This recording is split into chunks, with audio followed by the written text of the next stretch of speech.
Olá pessoal, tudo bem com vocês?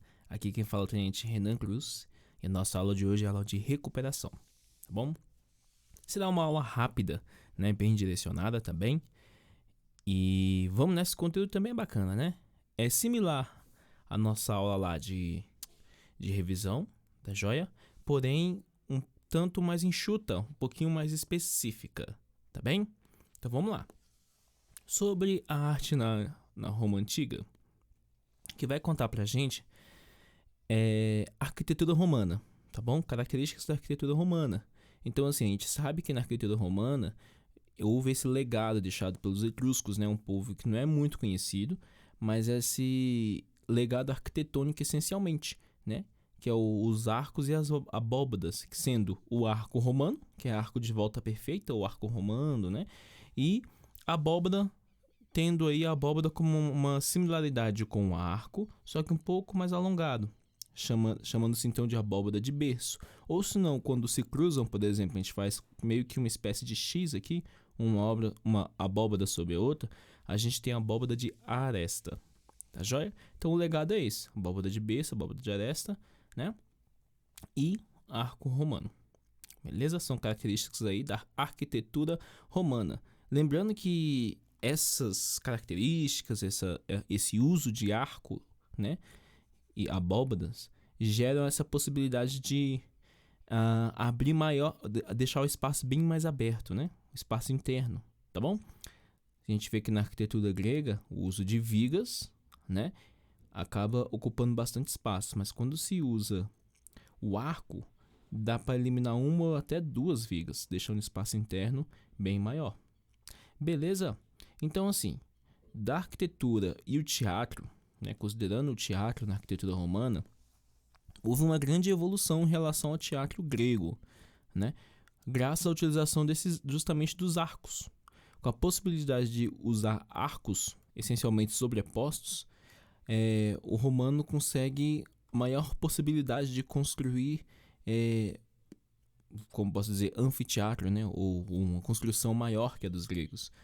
A construção do grego, né, o teatro grego, ele é dependente de encostas em colinas, né? Então, por exemplo, o camarada achou uma colina ali e tal, ele apoia a encosta, na encosta dela ali, né? E constrói seu teatro. Esse apoio nas encostas é onde vem a arquibancada e tinha um formato de semicírculo. Então acaba que o teatro às vezes pode até ser um pouco distante, né, da moradia das pessoas. Já o romano, né, um romano com essa tecnologia nova aí de usar o arco, ao colocar um arco do lado do outro e arcos sobrepostos, ele consegue gerar uma estrutura forte o suficiente para segurar uma arquibancada onde ele quiser. Então o romano, com essa arquitetura, consegue construir um teatro no meio da cidade, por exemplo, né?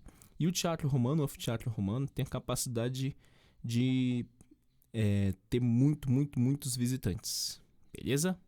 E ele não é em semicírculo, porque o que ele se preocupava, na verdade, era em receber mais pessoas, né?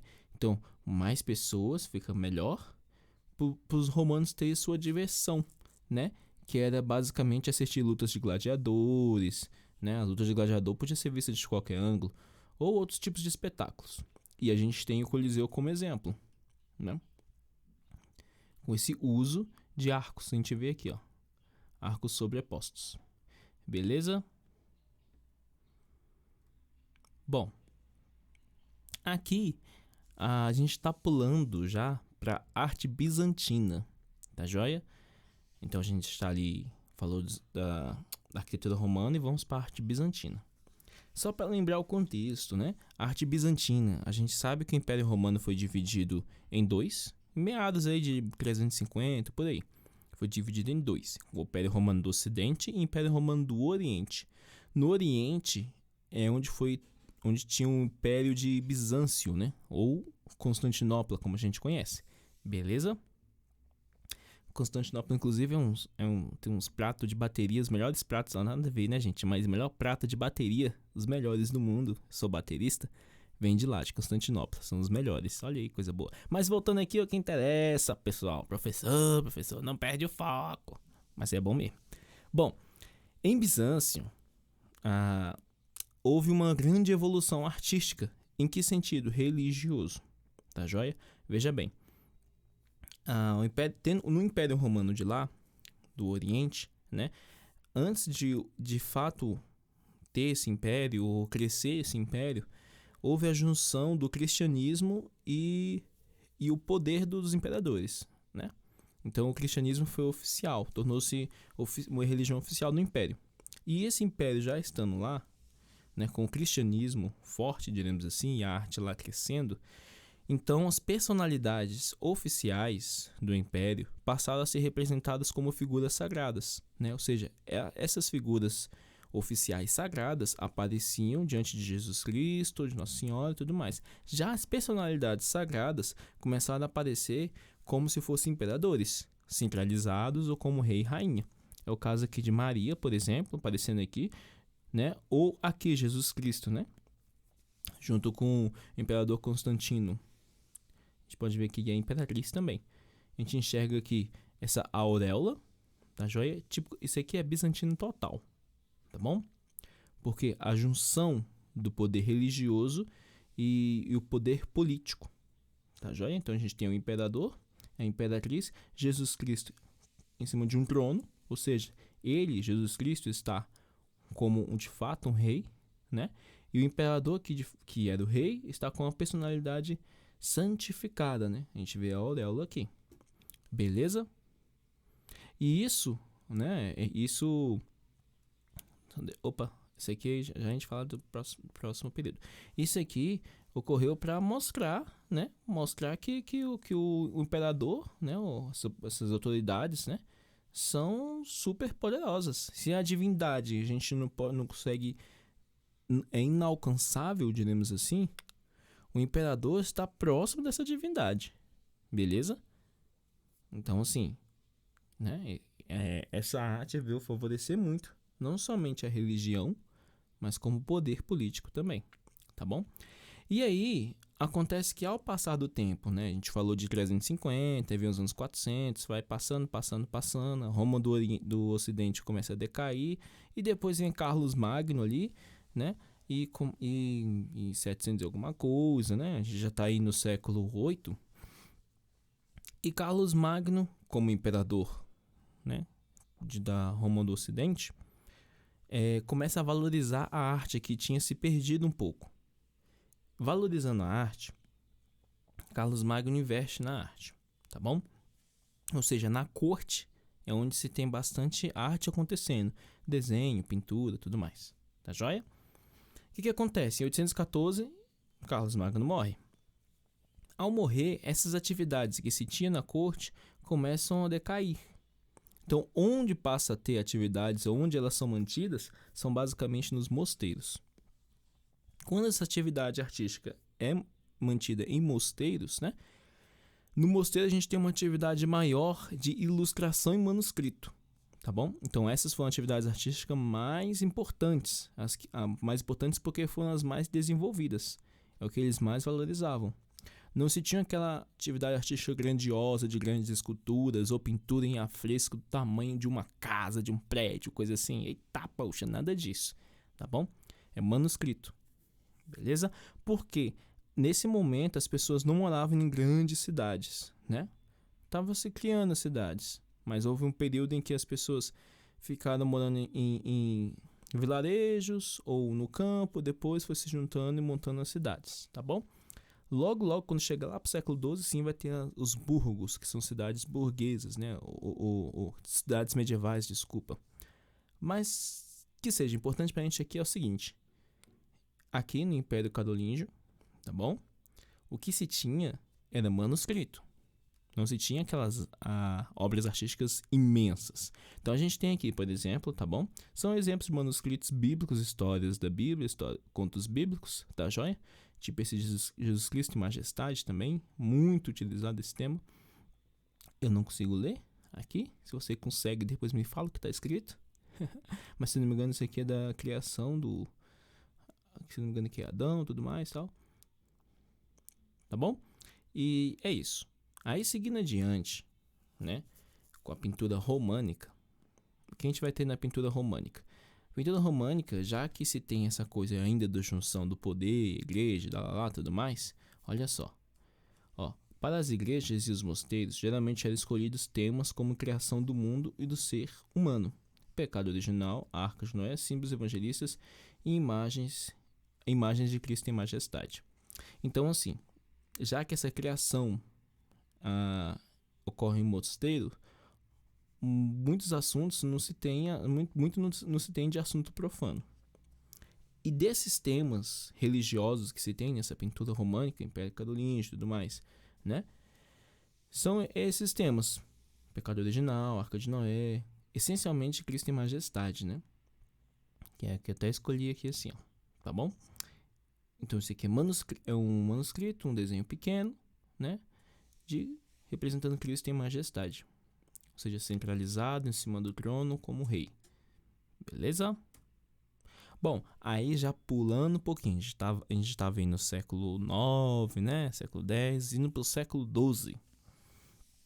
No século XII, a gente tem um outro tipo de pensamento. Agora a gente tem igrejas ou edifícios imensos. E a igreja vai construir grandes edifícios para que as pessoas, quando chegarem lá dentro da igreja, enxerguem que na casa de Deus, o lugar que é de Deus é imenso.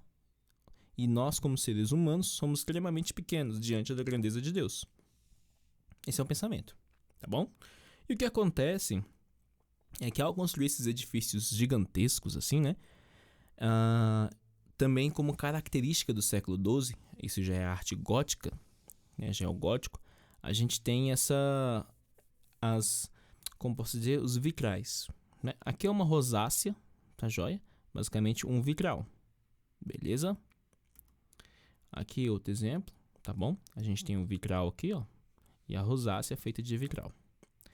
E o que acontece de diferente então nessa arquitetura? A arquitetura gótica, nessa construção de igrejas grandes, né, tem uma característica muito forte que é o uso do arco ogival e dos vitrais. O arco ogival é similar ao arco romano. A diferença é que ele é um arco que aponta para cima, é tipo triangulado. O do romano é totalmente arredondado. Ele aponta para cima porque quando ele aponta para cima, ele gera a sensação de grandiosidade, né? Ele é como se ele direcionasse nosso olhar para cima também. Então, acaba gerando um local tanto quanto maior, né? Talvez tenha uma função de peso e contrapeso que eu infelizmente não sei explicar, tá bom? Mas visualmente, com certeza, dá essa sensação de grandiosidade. Então, enquanto o arco romano é de fato arredondado, o arco gótico ou o arco ogival, né? Ele aponta para cima, gerando essa possibilidade de edificações mais altas, né? Edifícios bem altos mesmo. E aqui a gente vê o exemplo, né, de uma igreja gótica, né, de Saint-Denis. A gente tem esses arcos ogivais aqui, tá joia? A gente tem os vitrais. O uso de vitrais é muito importante nesse período porque imagina, uma igreja alta e se aqui fosse tudo parede, seria extremamente escura, né? Mas com os vitrais, né, com a tecnologia atual aqui desse período, tem como usar vitrais. Já a gente fala disso. Ou seja, a parede extremamente fina, segurando um teto extremamente pesado de pedra. Com essa tecnologia é possível. E é preenchido com vitrais para que dentro da igreja tenha luz solar, né? Porque o lugar de Deus é um lugar de luz, não de trevas. Esse é o pensamento. E é interessante que aqui em cima a gente tem meio que esse cruzamento, né? Desses arcos aqui, ó. Então, como tem esse cruzamento e dá para enxergar nitidamente esse cruzamento, muitos chamam de abóbada, porque é em cima, tá bom? Abóbada de cruzeta, mas também conhecido como abóbada de nervuras, tá bom? Então isso é típico do gótico, beleza? Seguindo adiante aí, a mesma imagem, mesma igreja vista de outro ângulo. A gente vai ver aqui essa abóbada de cruzeta. Isso aqui é um instrumento musical chamado órgão. Muito top, né? Muito difícil de tocar também, tá bom? E aqui são os vitrais. Beleza, a igreja é extremamente alta. Bom, aí eu coloquei a pergunta aqui: como elevar um teto de pedra sem que desabasse pela falta de paredes grossas, já que as paredes são finas, né? E aí que tem um negócio muito, muito extremamente importante da arte gótica, que é o uso de arcobotantes e contrafortes. O que é isso? Veja bem, se o teto está aqui, por exemplo, o teto ele vai pesar para baixo e vai empurrar as paredes para fora, já que a parede é fina. O apoio das abóbadas de cruzeta vão justamente numa pilastra, diremos assim, não é bem uma pilastra, mas numa parte da parede de pedra, né? E o espaço entre uma parte que eu falei e a outra parte é preenchida com vitral. O que acontece, e volto aqui, é que do lado de fora, nessas partes justamente, tem esses arcobotantes, que são arcos pequenos, né? Que apoiam vários deles em um contraforte, que é uma espécie de, não sei como dizer, sei lá, não é bem pilastra também.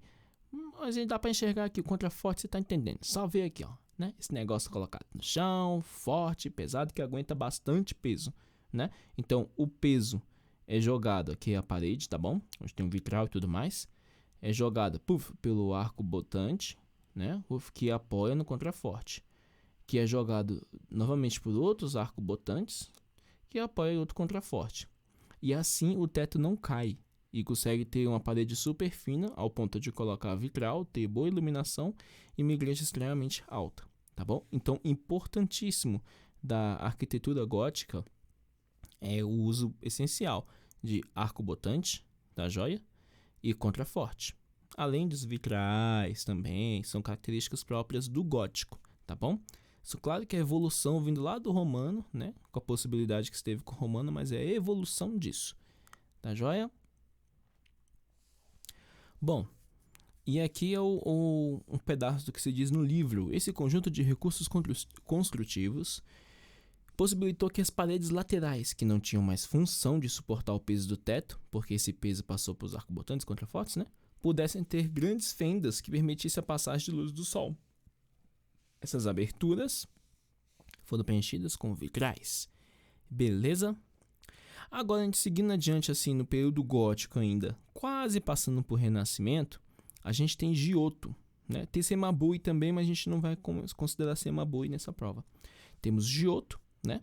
Giotto ele é considerado o pai da Renascença. Por quê? Olha só, Giotto, caboclo aí que nasceu no século XI, morreu no século XII, né? Morreu em Florença.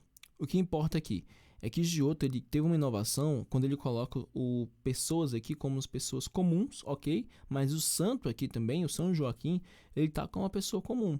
O rosto dele, a vestimenta, perna, tudo mais é igual a uma pessoa comum, igual os pastores aqui, né? A única diferença é a auréola.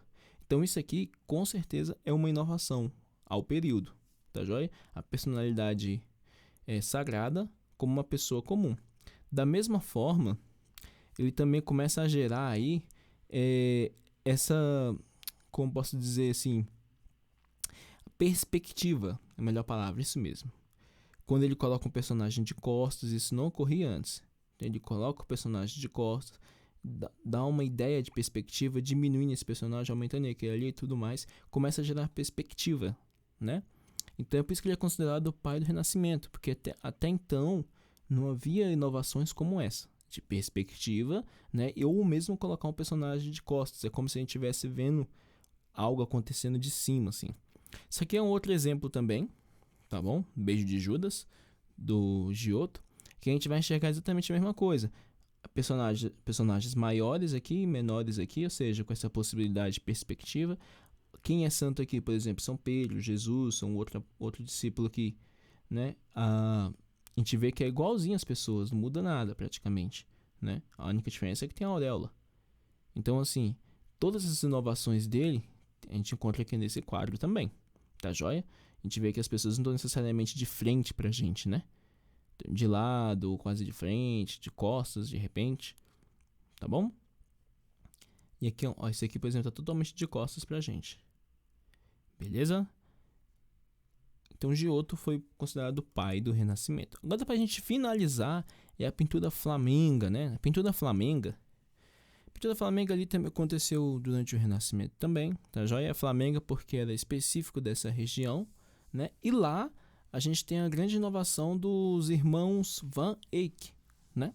A gente tem Jan Van Eyck, que pintou aí o casal Arnolfini, que a gente vai falar aqui agora, e a grande inovação é o uso de tinta a óleo, né? Então, eles inventaram a tinta a óleo, né? Então, a Europa dispõe de tinta a óleo. O realismo das pinturas é conseguido com a produção minuciosa de detalhes. Como uma produção minuciosa de detalhes é possível, né? A gente vai enxergar esses detalhes aqui, ó, do vestido, do próprio cachorro, tudo mais, aqui em cima, assinatura do artista, ele desenhando todo o ambiente de frente e de costas aqui também, como se estivesse vindo do espelho. Como isso é possível, né? Graças à tinta a óleo. A tinta a óleo, ela demora a secar, não é tão rápida. Então, o artista passou a tinta, ele pode moldar ainda ou misturar tonalidades, né?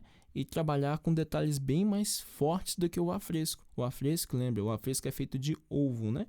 Você pega o ovo, coloca pigmento, um corante ali, mexe um pouquinho, vira uma gosma ali, uma coisa meio diferente, né? Que cola. E você passa numa argamassa fresca e tudo mais. Essa argamassa vai secar e assim vai pegar a tinta. Já a tinta a óleo, não. A tinta a óleo não tem todo esse procedimento. A tinta a óleo, ela demora bem mais para secar. Isso é o que é o mais importante, tá bom? Então, se o afresco seca rápido, logo o artista não tem a possibilidade de fazer muitos detalhes. Mas na tinta que seca, demora para secar, é possível sim ter mais detalhes, tá bom? E esse aqui é um quadro típico, o maior representante da pintura flamenga, tá joia?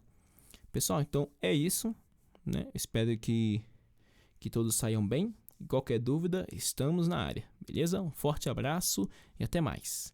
Valeu, tchau, tchau!